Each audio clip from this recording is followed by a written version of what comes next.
Jahit tile sultan, modelnya simple tapi hasilnya tampak mewah dan elegan. Halo, assalamualaikum. Jadi kemarin aku dapat orderan tile full payet lagi. Seperti biasa kalau misalkan tile full payet kayak gini harganya pasti nggak murah ya kan per meternya. Selain harga per meternya nggak begitu murah, ini juga pengerjaannya memakan waktu yang cukup lama. Dan satu lagi untuk minusnya itu gunting kita juga pasti rusak setelah selesai potong pile ini. Dan walaupun diasah nanti ketajamannya tidak kembali seperti semula.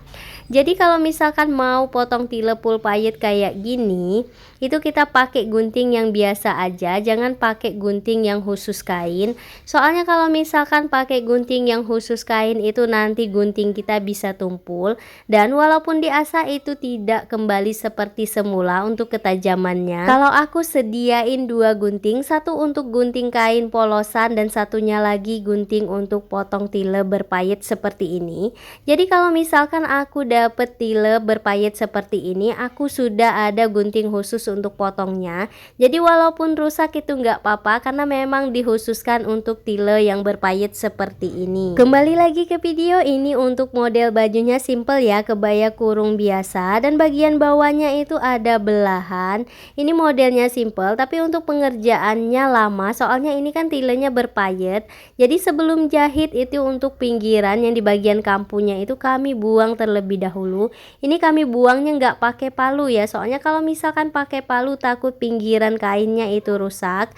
Jadi dari dulu itu kami buang satu-satu terlebih dahulu untuk payet di pinggirannya atau payet di bagian kampunya. Dan untuk ongkos jahit tile full payet seperti ini lebih mahal daripada biasanya, soalnya pengerjaannya itu lebih lama juga daripada tile yang tidak berpayet. Kalau tile tidak berpayet itu selesai potong kita bisa lanjut jahit, tapi kalau misalkan tilenya berpayet seperti ini, selesai potong itu kita harus buang terlebih dahulu untuk payetan yang ada di kampunya. Soalnya kalau misalkan nggak kita buang payetan yang ada di kampunya itu, takutnya waktu kita jahit itu jarumnya bisa patah.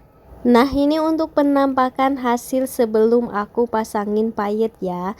Belum dipasangin payet aja udah secantik ini, makanya aku sebut tile ini tile sultan. Dan ini untuk penampakan hasil setelah dipasangin payetnya, jadi tampak mewah dan elegan padahal ini modelnya simple. Untuk ongkos jahitnya ini aku ambil 385.000, itu tidak termasuk kain ya. Sekian dulu video dari aku, terima kasih.